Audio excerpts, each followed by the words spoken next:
കൂടെയുണ്ടേശു N കൂടെയുണ്ട്, കൂട്ടിനവൻ എന്നും കൂടെയുണ്ട്. കൂടെയുണ്ടേശു എൻ കൂടെയുണ്ട്, കൂട്ടിനവൻ എന്നും കൂടെയുണ്ട്. കൂരിരുൾ താഴ്വരെ കൂടെയുണ്ട്, കൂട്ടാളിയായിട്ടൻ കൂടെയുണ്ട്. കൂരിരുൾ താഴ്വരെ കൂടെയുണ്ട്, കൂട്ടാളിയായിട്ടൻ കൂടെയുണ്ട്.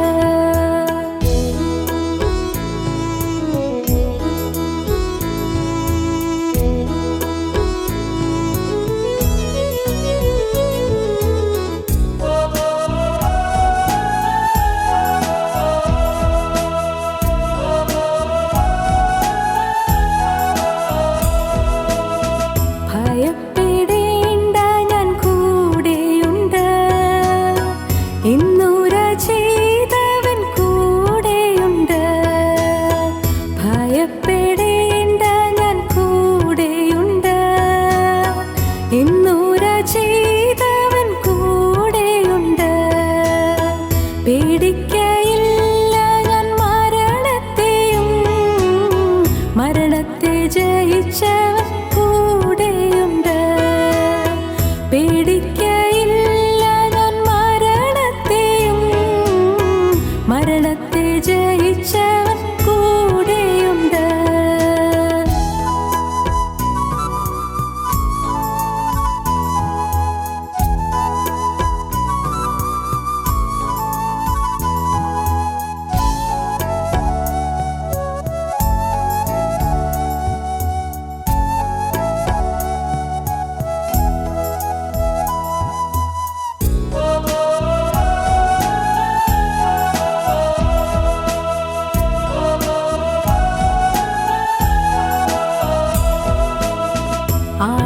ആഴിയിന്നാഴത്തിൽ കൂടെയുണ്ട്, ആകാശമേഘങ്ങളിൽ കൂടെയുണ്ട്. ആഴിയിന്നാഴത്തിൽ കൂടെയുണ്ട്, ആകാശമേഘങ്ങളിൽ കൂടെയുണ്ട്. ആവശ്യനേരത്തിൻ കൂടെയുണ്ട്, ആശ്വാസദായകൻ കൂടെയുണ്ട്. ആവശ്യനേരത്തിൻ കൂടെയുണ്ട്, ആശ്വാസദായകൻ കൂടെയുണ്ട്. ഞങ്ങളോ ക്രൂശിക്കപ്പെട്ട ക്രിസ്തുവിനെ പ്രസംഗിക്കുന്നു. ദൈവത്തിൻ്റെ വലിയ നാമം മഹത്വപ്പെടുമാറാകട്ടെ. പ്രിയപ്പെട്ടവരെ, ദാവീദ് രാജാവിൻ്റെ ജീവിതത്തിൽ സമാധാനം നൽകിയ ദൈവത്തിൻ്റെ അത്ഭുത വാത്സല്യത്തെക്കുറിച്ച് നാം മുമ്പ് ചിന്തിച്ചുവല്ലോ. നാം അത് ധ്യാനിച്ചുകൊണ്ടിരിക്കുകയായിരുന്നുവല്ലോ. സർപ്രൈസിങ് ഹാർട്ട്, വലിയൊരത്ഭുതം നടന്നു എന്ന് അനുഭവിക്കുന്ന ഹൃദയം, അതിശയിക്കുന്ന ഹൃദയം, അത്ഭുതപ്പെടുന്ന ഹൃദയം, സർപ്രൈസിങ് ഹാർട്ട്. ദാവീദിൻ്റെ ജീവിതത്തിൽ ദൈവം വലിയവ ചെയ്തു എന്ന് ദാവീദ് അറിഞ്ഞു. നാം അറിയണം, ദൈവം എൻ്റെ ജീവിതത്തിൽ എന്തെങ്കിലും ചെയ്തു എന്ന്. നാം ഗ്രഹിക്കണം, അവൻ എന്നെ വ്യക്തിപരമായി അറിയുന്നുവെന്ന്, എന്നെ അവൻ സ്നേഹിക്കുന്നുവെന്ന്, ദൈവത്തിന് എന്നോട് കരുണയാണ് എന്ന്, ദൈവത്തിന് എന്നെ വാത്സല്യമാണ് എന്ന്. ദൈവം എന്നോട് കോപിച്ച് മാറുകയല്ല, ദൈവം എന്നെ ശപിച്ച് തള്ളുകയല്ല, ദൈവം എന്നെ വാത്സല്യത്തോടെ സ്നേഹിച്ച് അടുപ്പിക്കുകയാണ്. എൻ്റെ ഹീനാവസ്ഥയിൽ അവന് സഹതാപമാണ്. എൻ്റെ ജീവിതത്തിൻ്റെ പാപങ്ങളിൽ അവൻ എന്നോട് സഹതാപത്തോടെ നോക്കി നിൽക്കുകയാണ്. എന്നെ കഴുകി വെടിപ്പാക്കാനാണ് അവൻ എന്നോട് സംസാരിക്കുന്നത്. എന്നെ വെടിപ്പാക്കി എന്നെ നിർമ്മലീകരിച്ച് ദൈവത്തിൻ്റെ പ്രസാദമുള്ളവനാക്കാൻ ദൈവം എന്നെ അധ്വാനിച്ചുകൊണ്ട് നിൽക്കുകയാണ്.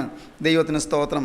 ദാവീദ് അറിഞ്ഞു, ദാവീദിൻ്റെ നിസ്സാരതയിൽ ദൈവം ദാവീദിനെ ഓർത്തു എന്ന്.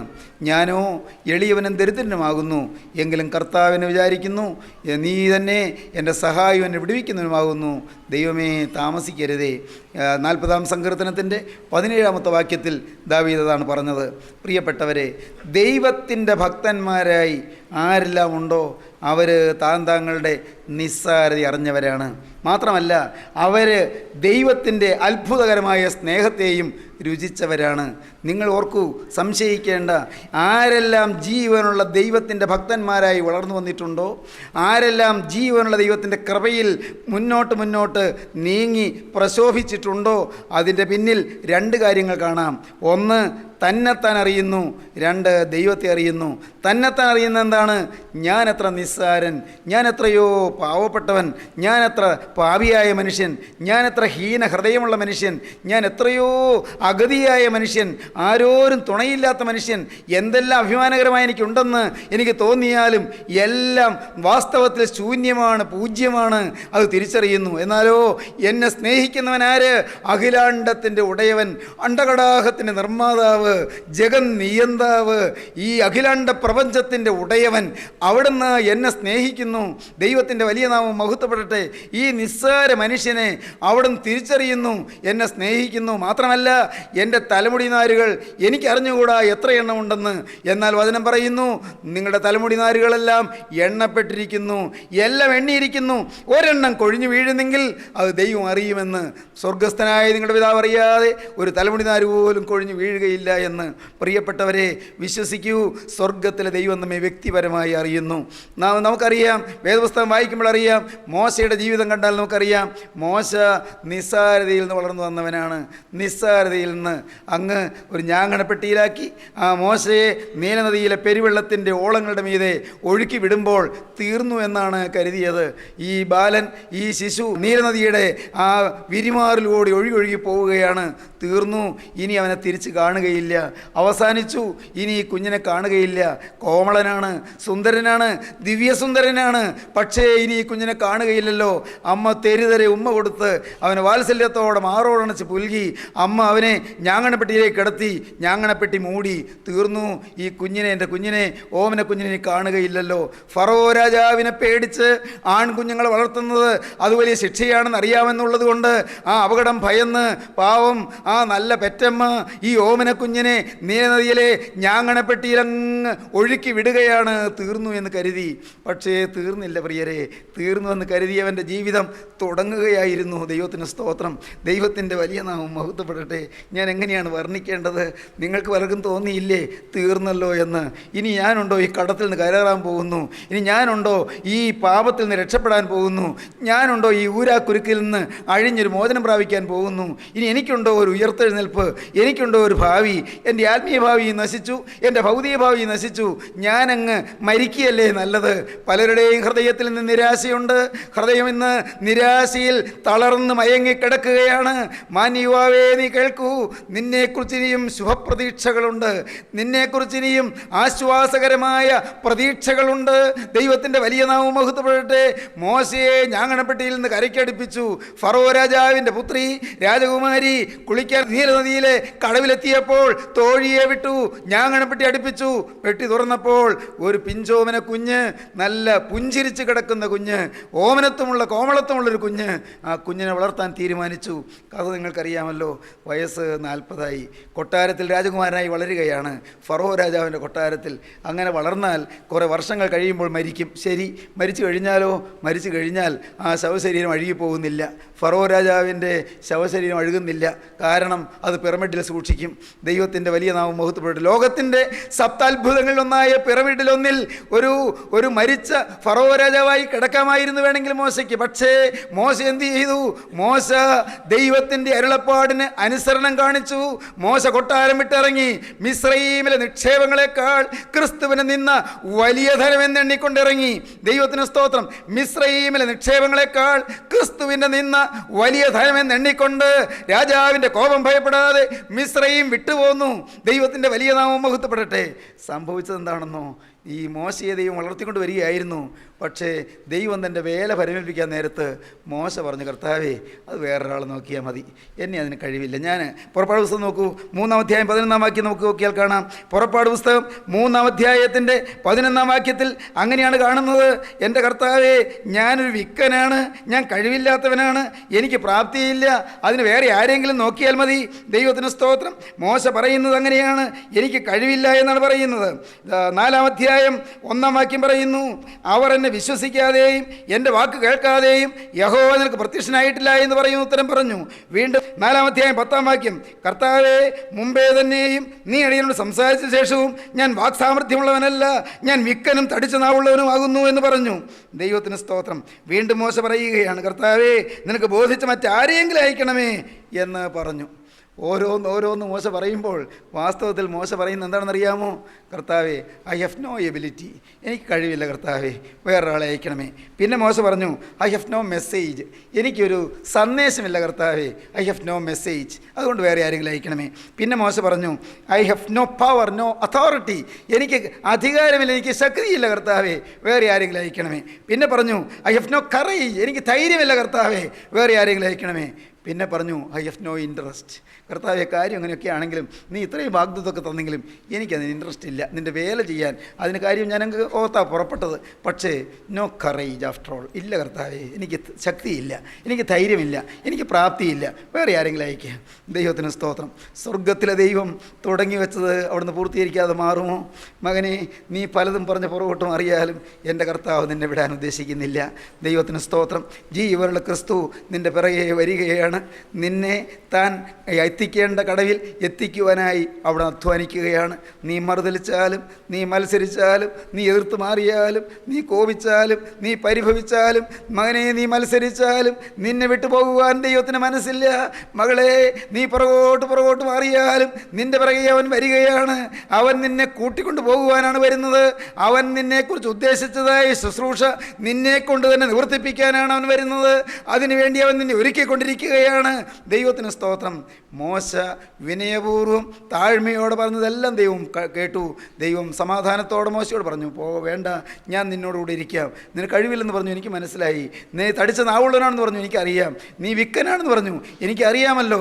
മോനെ, നിൻ്റെ ബലഹീനതയൊക്കെ ഞാൻ അറിയുന്നുണ്ട്. എനിക്ക് ധൈര്യമില്ലെന്ന് പറഞ്ഞു, വേറൊരാളെ അയക്കണമേ എന്ന് പറഞ്ഞു. ശരി, പക്ഷേ നിന്നോടുകൂടെ ഞാൻ ഇരിക്കും. ദൈവത്തിന് സ്തോത്രം. ദൈവത്തിൻ്റെ വലിയ നാമം മഹത്വപ്പെടട്ടെ. നിന്നോടുകൂടെ ഞാൻ ഇരിക്കും. ഞാൻ നിന്നോട് കൂടെ ഇരുന്ന് നിന്നിൽ കൂടി അത്ഭുതങ്ങളും അടയാളങ്ങളും ചെയ്യും. മോശ പിൽക്കാലത്ത് ദൈവത്തിൻ്റെ അത്ഭുതങ്ങൾ ഓർത്തുകൊണ്ട് ദൈവത്തെ സ്തുതിക്കുന്നുണ്ട്. ദൈവത്തിൻ്റെ കൃപകളെ ഓർത്ത് ദൈവത്തെ വാഴ്ത്തുന്നുണ്ട്. തലമുറയായി നീ ഞങ്ങളുടെ സങ്കേതമായിരിക്കുന്നു എന്ന് പറഞ്ഞുകൊണ്ട് മോശ ദൈവത്തെ സ്തുതിക്കുന്നുണ്ട്. അതാണ് 90-ാം സങ്കീർത്തനം. 90-ാം സങ്കീർത്തനത്തിൽ മോശ ദൈവത്തെ വാഴ്ത്തുകയാണ്. തലമുറയായി നീ ഞങ്ങളുടെ സങ്കേതമായിരിക്കുന്നു. തലമുറകൾ കഴിഞ്ഞാലും ദൈവമേ, നിന്റെ ദയ മാറുകയില്ല, നിന്റെ സ്നേഹം എന്നിൽ നിന്ന് മാറുന്നില്ല. യഹോവേ, തലമുറയായി നീ എൻ്റെ സങ്കേതമായിരിക്കുന്നു. 90-ാം സങ്കീർത്തനം മോശയുടെ സങ്കീർത്തനമാണ്. സങ്കീർത്തനങ്ങൾ അധികവും ദാവീദിൻ്റെ സങ്കീർത്തനങ്ങളാണ്. എന്നാൽ ഈ സങ്കീർത്തന പുസ്തകങ്ങളിൽ ആസാഫ് പാടുന്നുണ്ട്, ഇതിൽ മോശ പാടുന്നുണ്ട്, ഇതിൽ ഏഥാൻ പാടുന്നുണ്ട്, ഇതിൽ ഹേമാൻ പാടുന്നുണ്ട്. ദൈവത്തിൻ്റെ വലിയ നാമം മഹത്വപ്പെടട്ടെ. ഈ സങ്കീർത്തനങ്ങളിൽ സംഗീത പ്രമാണികൾ പാടുന്നുണ്ട്, കോരഹ പുത്രന്മാർ പാടുന്നുണ്ട്. അനേകം സങ്കീർത്തനങ്ങൾ. അതിൽ 90-ാം സങ്കീർത്തനത്തിൽ 90-ാമത്തെ സങ്കീർത്തനത്തിൽ നാം കാണുന്നത് അങ്ങനെയാണ് തുടങ്ങുന്നത്. 90-ാം സങ്കീർത്തനം മോശ പാടുകയാണ്, ദൈവത്തെ മഹത്വപ്പെടുത്തുകയാണ്. കർത്താവേ, നീ തലമുറയായി ഞങ്ങളുടെ സങ്കേതമായിരിക്കുന്നു. പർവ്വതങ്ങളുണ്ടായതിനും നീ ഭൂമിയെയും ഭൂമണ്ഡലത്തെയും നിർമ്മിച്ചതിന് മുൻപേ നീ അനാദിയായും ശാശ്വതമായും ദൈവമാകുന്നു. എന്തോ ഒരു പ്രാഗൽഭ്യത്തോടെയാണ് പറയുന്നത്. കർത്താവേ, നീ ഭൂമണ്ഡലത്തെ നിർമ്മിച്ചതിന് മുമ്പ് നീ അനാദിയായും ശാശ്വതമായും ദൈവമാകുന്നു. ദൈവത്തിന് സ്തോത്രം. മോശ പറയുകയാണ്, മോശ പാടുകയാണ്, ദൈവത്തെ സ്തുതിക്കുകയാണ്. ഇങ്ങനെയാണ് ദൈവത്തെ സ്തുതിക്കുന്നത്. ദൈവത്തിൻ്റെ വലിയ നാമം മഹത്വപ്പെടട്ടെ. സ്തോത്രം. ജ്ഞാനമുള്ള ഒരു ഹൃദയം പ്രാപിക്കത്തക്കവണ്ണം ഞങ്ങളുടെ നാളുകളെ എണ്ണുവാൻ ഞങ്ങളെ ഉപദേശിക്കണമേ. കർത്താവേ, യഹോവേ, മടങ്ങി വരണമേ. എത്രത്തോളം താമസം? അടിയങ്ങളോട് സഹതാപം തോന്നണമേ. കാലത്ത് തന്നെ ഞങ്ങളെ നിൻ്റെ ദയ കൊണ്ട് തൃപ്തരാക്കണമേ. എന്നാൽ ഞങ്ങളുടെ ആയുഷ്കാലമൊക്കെയും ഞങ്ങൾ ഘോഷിച്ചാനന്ദിക്കും. ആയുഷ്കാലം മുഴുവനും സ്തുതിക്കുമെന്ന്, ആയുഷ്കാലം മുഴുവനും ഘോഷിച്ചാനന്ദിക്കുമെന്ന്. ദൈവവൈതലേ, സർപ്രൈസിങ് ഹാർട്ടാണ് ആയുഷ്കാലം മുഴുവനും ഘോഷിച്ച് ആനന്ദിക്കുന്നത്. സർപ്രൈസിങ് ഹാർട്ട്, അതിശയിക്കുന്ന ഹൃദയം. ദൈവത്തിന് സ്തോത്രം. മോശ എളിമയുള്ളവനായിരുന്നു, മോശ വിനയമുള്ളവനായിരുന്നു, മോശ താഴ്മയുള്ളവനായിരുന്നു. താഴ്മയുള്ളവരെയാണ് ദൈവം ഉയർത്തുന്നത്. ദൈവത്തിന് സ്തോത്രം. ഹൃദയത്തിൻ്റെ താഴ്മ, ഹൃദയത്തിൻ്റെ എളിമ, ഹൃദയത്തിൻ്റെ ആ സൗമ്യത നിൻ്റെ സൗമ്യത എന്നെ വലിയവനാക്കിയിരിക്കുന്നു എന്ന് പറയും. നിൻ്റെ സൗമ്യത എന്നെ വലിയവനാക്കിയിരിക്കുന്നു.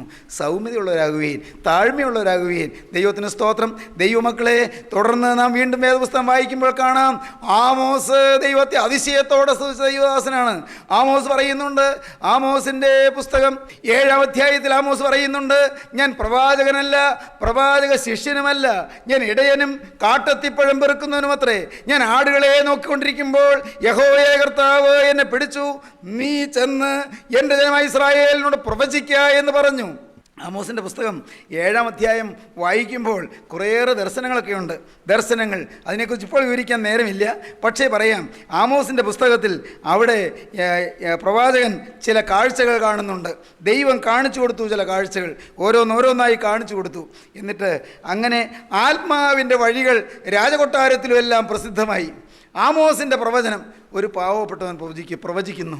ഒരു സാധു, ആ ആടുകളെ നോക്കി നടക്കുന്ന ഒരു സാധു ആട്ടിടയൻ, അവനുണ്ട് പ്രവചിക്കുന്നു. അവനുണ്ട് വരാനിരിക്കുന്ന കാര്യങ്ങൾ പറയുന്നു.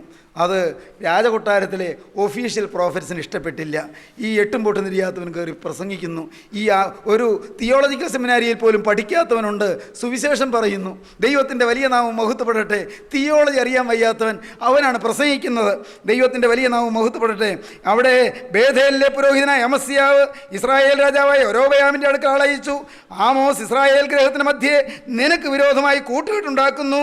അവൻ്റെ വാക്കൊക്കെയും സഹിപ്പാൻ ദേശത്തിൻ്റെ കഴിവില്ല. യൊരോബെയാം വാൾ കൊണ്ട് മരിക്കും. ഇസ്രായേൽ സ്വദേശം വിട്ട് പ്രവാസത്തിലേക്ക് പോകേണ്ടി വരും എന്നിങ്ങനെ ആമോസ് പറയുന്നു എന്ന് പറയിച്ചു. അമസ്യാവ് ഒഫീഷ്യൽ പ്രോഫറ്റാണ്, ഒഫീഷ്യൽ പ്രീസ്റ്റാണ്, ഔദ്യോഗിക പ്രവാചകനാണ്, ഔദ്യോഗിക പുരോഹിതനാണ്. അമസ്യാവ് അറിയിച്ചു, രാജകൊട്ടാരത്തിൽ അറിയിച്ചു, രാജാവേ, ദാണ്ടേ നമ്മുടെ നാട്ടിൽ ഒരു വെറും സാധാരണക്കാരൻ, കാട്ടിലൂടെ കാട്ടത്തിപ്പഴം പെറുക്കി നടന്ന ഒരു ചെറുപ്പക്കാരൻ വന്ന് അവനുണ്ട് ദൈവത്തിൻ്റെ വലിയ കാര്യങ്ങൾ പറയുന്നു, വരാനിരിക്കുന്ന കാര്യങ്ങളൊക്കെ പറയുന്നു. അവനെ ഒന്ന് വേഗം വിലക്കണം, അവനെ നിശേഷം സമൂഹത്തിൽ നിന്ന് മാറ്റി നിർത്തണം, അല്ലെങ്കിൽ നമുക്ക് അപകടമാണ്, നമുക്ക് ഭീഷണിയാണവൻ എന്ന് അമസ്യാവ് പറഞ്ഞു. നാം വായിക്കുന്നത് അങ്ങനെയാണ്. അമസ്യാവ് ആമോസിനോട് പറഞ്ഞു, എടോ ദർശക, യഹൂദ ദേശത്തിലേക്ക് ഓടിപ്പോയിക്കൊള്ളുക, അവിടെ പ്രവചിച്ച് അഹോവൃത്തി കഴിച്ചുകൊള്ളുക. 12-ാം വാക്യം, 7-12. എടോ ദർശക, യഹൂദ ദേശത്തിലേക്ക് ഓടിപ്പോയിക്കൊള്ളുക, അവിടെ പ്രവചിച്ച് അഹോവൃത്തി കഴിച്ചുകൊള്ളുക. ബേഥേലിലോ ഇനി പ്രവചിക്കരുത്, അത് രാജാവിൻ്റെ വിശുദ്ധ മന്ദിരവും രാജധാനിയുമല്ലോ. ഇവിടെ നീ പ്രവചിക്കേണ്ട. ഇവിടെ രാജാവിൻ്റെ വിശുദ്ധ മന്ദിരമുണ്ട്, ഇവിടെ രാജധാനിയുണ്ട്, ഇവിടെ കൊട്ടാരമുണ്ട്, ഇവിടെ അരമനയുണ്ട്. ഇവിടെ പ്രവചിക്കണ്ട. നീ വേണമെങ്കിൽ പ്രവചിക്കണമെങ്കിൽ ബേഥേലിൽ പ്രവചിക്കാതെ അങ്ങ് യഹൂദാദേശത്തിലേക്ക് ഓടിപ്പോകൂ. നിനക്ക് അഹോവൃത്തി കഴിക്കണമെന്നല്ലേ ഉള്ളൂ, നിനക്ക് ഉപജീവനം കഴിക്കാനല്ലേ ഈ പ്രവചനം നടത്തിക്കൊണ്ടിരിക്കുന്നത്. ആമോസ് അത്ഭുതപ്പെട്ടു. അപ്പം ഞാൻ എൻ്റെ കർത്താവിൻ്റെ വചനം പറയുന്നത് ഉപജീവനത്തിന് വേണ്ടിയാണെന്ന് പാവം അമസ്യാവ് ധരിച്ചത്. എടോ ദർശക, നീ യഹൂദാദേശത്തിലേക്ക് ഓടിപ്പോയി കേൾക്കുക, അവിടെ പ്രവചിച്ച് അഹോവൃത്തി കഴിച്ചു കൊള്ളുക. അഹോവൃത്തി കഴിക്കാനല്ലേ നീ പ്രസംഗിച്ച് നടക്കുന്നത്? അത് അവിടെ യഹൂദാദേശത്ത് ചെയ്യുന്നത്. ഇവിടെ ഞങ്ങളുടെ നാട്ടിൽ ഈ രാജധാനിയുള്ള നഗരത്തിൽ ബേഥേലിൽ ഈ പരിപാടി കൊണ്ടൊന്നും ഇങ്ങോട്ട് വരണ്ട. ദൈവത്തിന് സ്തോത്രം. ഉടനെ ബേഥേലിലോ ഇനി പ്രവചിക്കരുത്, അത് രാജാവിൻ്റെ വിശുദ്ധ മന്ദിരവും രാജധാനിയുമല്ലോ എന്ന് പറഞ്ഞു. അതിന് ആമോസ് പിന്നെ പറയുന്ന വാക്യങ്ങളാണ് കുറിച്ചിടേണ്ട വാക്യങ്ങൾ. ആമോസ് പറയുകയാണ്, ഞാൻ പ്രവാചകനല്ല, പ്രവാചക ശിഷ്യനുമല്ല. അതെ, എനിക്കങ്ങനെ ഒരു പരിശീലനമൊന്നുമില്ല, ഞാനങ്ങനെ പഠിച്ചിട്ടൊന്നുമില്ല, എനിക്ക് പ്രവചനം പറയാനുള്ള കഴിവോ യോഗ്യതയോ ഒന്നും എനിക്കില്ല. ഞാൻ പ്രവാചകനല്ല, ഞാൻ പ്രവാചക ശിഷ്യനുമല്ല. പിന്നെ ഞാൻ ഇടയനും കാട്ടത്തിപ്പഴം പെറുക്കുന്നതിനോ അത്രേ. ആകെ എനിക്കറിയാവുന്ന പണി അതാ.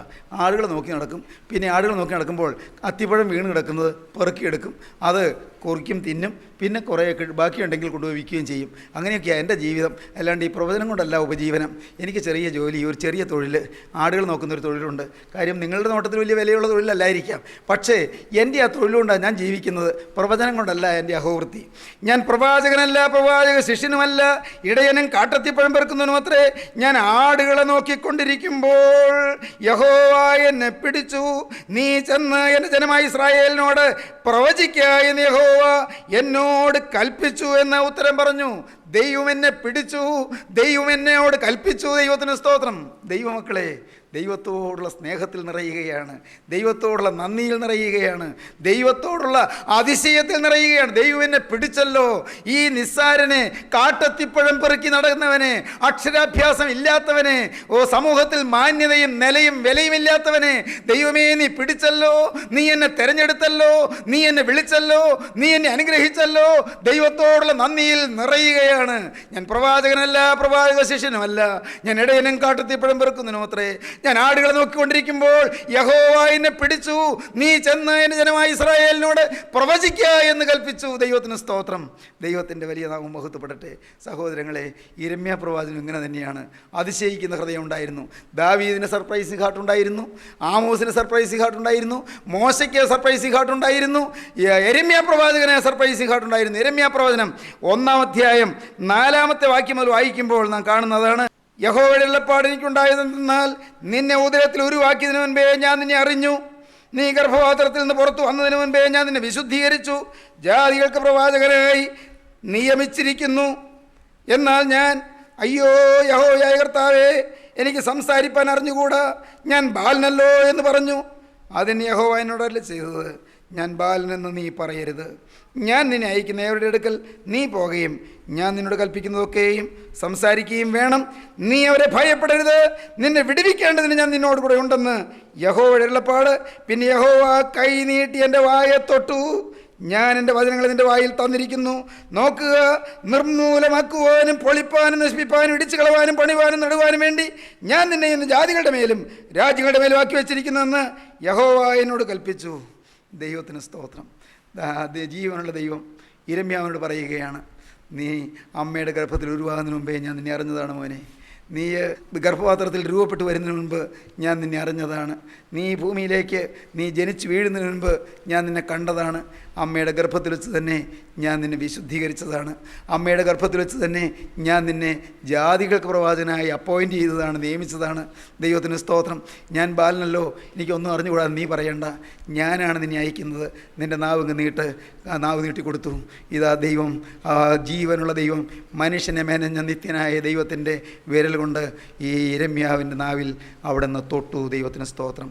സ്നേഹിതരെ, അത്ഭുതങ്ങളല്ലേ നമ്മെ തൊട്ട സ്നേഹം നിങ്ങൾ മറക്കരുത്. നമ്മെ വിടുവിച്ച സ്നേഹം നിങ്ങൾ മറക്കരുത്. നമ്മെ കടന്നു പിടിച്ച സ്നേഹം നിങ്ങൾ മറക്കരുത്. അമ്മയുടെ ഗർഭത്തിൽ ഉരുവാകുന്നതിന് മുൻപേ നമ്മെ അറിഞ്ഞ സ്നേഹം, അമ്മയുടെ ഗർഭത്തിൽ ഉരുവാകുന്നതിന് മുൻപേ നമ്മെ വിശുദ്ധീകരിച്ച സ്നേഹം, അമ്മയുടെ ഗർഭത്തിൽ ഉരുവാകുന്നതിന് മുൻപേ നമ്മെ വിളിച്ചു മാറ്റിയ സ്നേഹം, അമ്മയുടെ ഗർഭത്തിൽ ഉരുവാകുന്നതിന് മുൻപേ നമ്മെ തിരഞ്ഞെടുത്ത സ്നേഹം. പ്രിയപ്പെട്ടവരെ, ഈ പ്രകൃതിയിൽ ആരും നമ്മെ കാണുന്നതിന് മുൻപ് നമ്മെ കാണുകയും കൈ വളരുന്നോ കാൽ വളരുന്നോ എന്ന് നോക്കിക്കൊണ്ട് അസ്ഥിപഞ്ജരം രൂപപ്പെടുമ്പോൾ കേവലം ഒരു മാംസപിണ്ഡമായി ഒരു മാസമായി അവിടെ അമ്മയുടെ ഗർഭപാത്രത്തിൽ കിടക്കുമ്പോൾ നമ്മെ അറിഞ്ഞ് നമ്മെ അപ്പോയിന്റ് ചെയ്ത ദൈവം, ജാതികൾക്ക് പ്രവാചകനായി നിയമിച്ച ദൈവം, ഇന്ന് ഈ സമയത്ത് ദൈവജനമേ നിങ്ങളുടെ അരികിലേക്ക് വരികയാണ്. ആ ജീവനുള്ള ദൈവത്തിൻ്റെ വചനം നിങ്ങളുടെ നാവിൽ തൊട്ട് തരികയാണ്. മകനെ, ജാതികൾക്ക് പ്രവാചകനായി നീ എഴുന്നേൽക്കുക.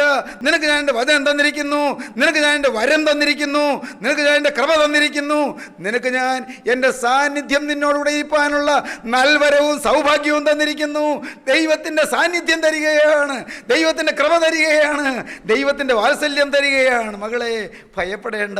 സ്നേഹിത, തെല്ലും നീ ഭയപ്പെടേണ്ട, ആരെയും ഭയപ്പെടേണ്ട. ജീവനുള്ള ദൈവത്തെ മാത്രം ഭയപ്പെടുകയും, ദേഹിയെ കൊല്ലുവാൻ കഴിയാതെ ദേഹത്തെ മാത്രം കൊല്ലുവാൻ കഴിയുന്നവരെ ഭയപ്പെടേണ്ട.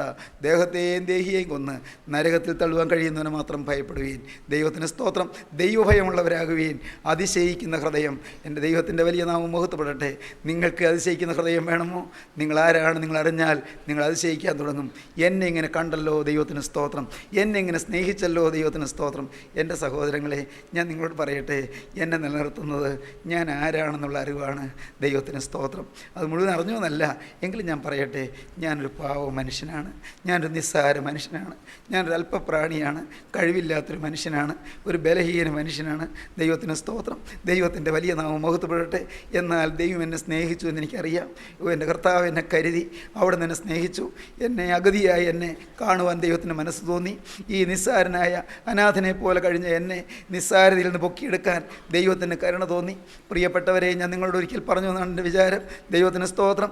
ഞാൻ പാടത്തെ കൃഷി ചെയ്തുകൊണ്ട് ഒരേർക്കാളയെ പൂട്ടിക്കൊണ്ട് അങ്ങനെ ജോലി ചെയ്യുന്നതിൻ്റെ കൂടെ നടന്ന ഒരു സാധു കർഷകനാണ്.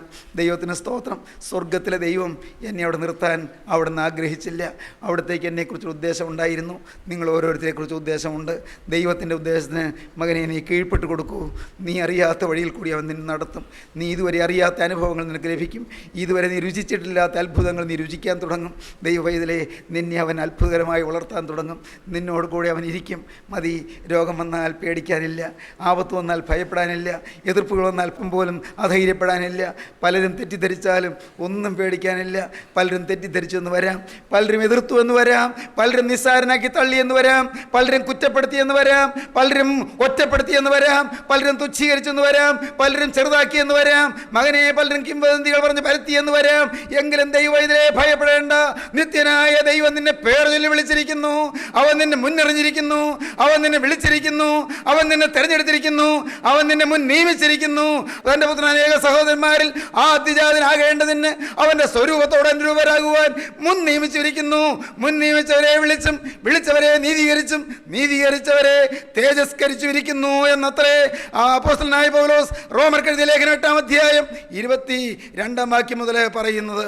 സ്നേഹിതരെ, ദൈവം നമ്മെ വിളിച്ചിരിക്കുന്നു. ഇന്ന് നിങ്ങളിത് കേൾക്കുമ്പോൾ നിങ്ങൾക്ക് ദൈവത്തോട് നന്ദി വരുന്നുണ്ടോ? ദൈവത്തോടുള്ള നന്ദി, ദൈവത്തോടുള്ള സ്നേഹം, ഇന്ന് വരെ കാത്ത കരുണ, അതോർത്ത് നന്ദിയുള്ളവരാകുകയും നമ്മുടെ തലകളെ നമുക്ക് വണക്കാം. അല്പസമയം നമുക്ക് ധ്യാനിച്ചിരിക്കാം. അല്പസമയം നമുക്ക് ധ്യാനിച്ച് പ്രാർത്ഥിച്ചു കൊണ്ടിരിക്കാം. നമുക്ക് ശാന്തമായി ക്രിസ്തുവിൻ്റെ പാദത്തിൽ അണഞ്ഞിരിക്കാം. കർത്താവിനോട് പറയാം, കർത്താവേ, ഞാൻ അറിഞ്ഞില്ല നീ എന്നെ അറിയുന്നുണ്ടെന്ന്. നാഥ, ഞാൻ അറിഞ്ഞില്ല നീ എന്നെ സ്നേഹിക്കുന്നുണ്ടെന്ന്. നീ എന്നെ സ്നേഹിക്കുന്നുണ്ടെങ്കിൽ പിന്നെ എനിക്കെന്താണ് ഈ ആപത്തുകൾ വന്നതെന്നാണ് എൻ്റെ ചോദ്യമായിരുന്നത്.